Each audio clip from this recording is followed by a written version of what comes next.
former intern from Nicense, a game development company. I'm the host, Yan. I'm the game developer, Go Yuhen.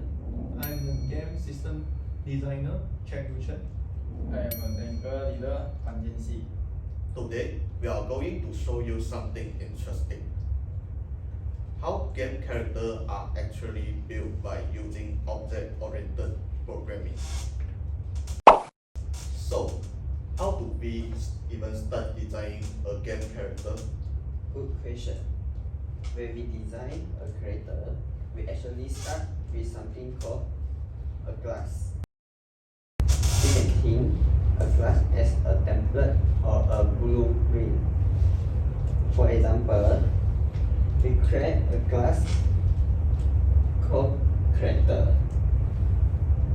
but this is not the actual character yet. It just defines what a character should have. So the real character comes later. Exactly.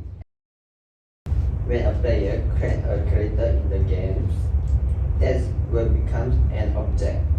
And even if two players create characters, they are different objects. Each character have different attributes like HP and attack. And they also have a different attack method, such as attack and heal. Alright, but real games are more complex than that, right? Exactly. That's where the core principle in OOP comes in. So, first, encapsulation. We can see that encapsulation, we don't allow players to directly change things like HP because we can see that HP is private and player cannot directly set HP to 999 or infinite. So instead of change the thing like HP, okay, player can only change through method like take damage or method like take damage or heal. Okay, next, inheritance.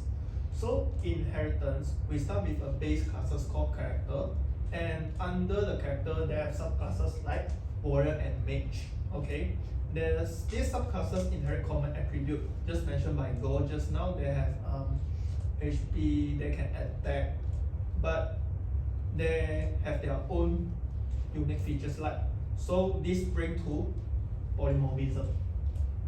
Okay, for example, both warrior and mage, the character, okay, warrior and mage, they have a method called attack. Okay, but when they use it, they behave completely differently. So we can look at the slide. So let's look at warrior and mage. Okay, so we can see they behave completely differently when use the method called attack. Okay, finally, abstraction.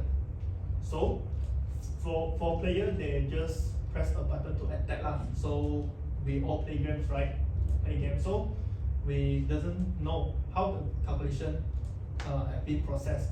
So we don't know how the damage is calculated, and we also don't know how the complex logic is calculated. So this all is abstraction. Yeah. That makes sense. But what about the technical side? Right. So we also use some additional concept. For example, a constructor is used to create a character with HP and the attack value. And we also have method overloading, where the same method can have different parameters. Then basic attack have 25 and skill attack have more than 25.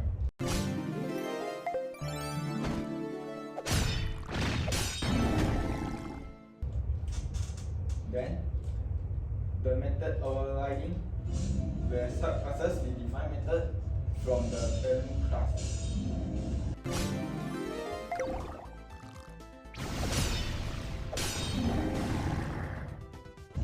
Lastly, we use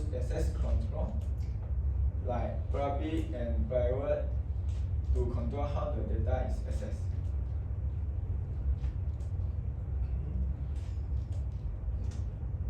So how do developers visualize all this before coding? We use a diagram called a UML diagram. This is a UML class diagram. At the top, we have the character. At the middle one, we have SP, mana, and attack. And at the bottom, we have attack, skill, attack, and tech damage. And between them, have an error, which is an inheritance of the character, where warrior and the mesh is the extent of the character. So this is basically a visual version of the code. Exactly.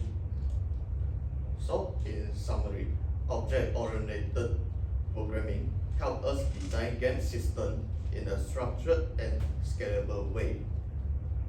From simple classes, object, attributes, methods, and encapsulations, inheritance, and polymorphism, and abstraction. And constructor, overloading, and overriding, and access control. That's how game characters are built behind the screens, and that's what we learned during our time at 9sense. Thank you.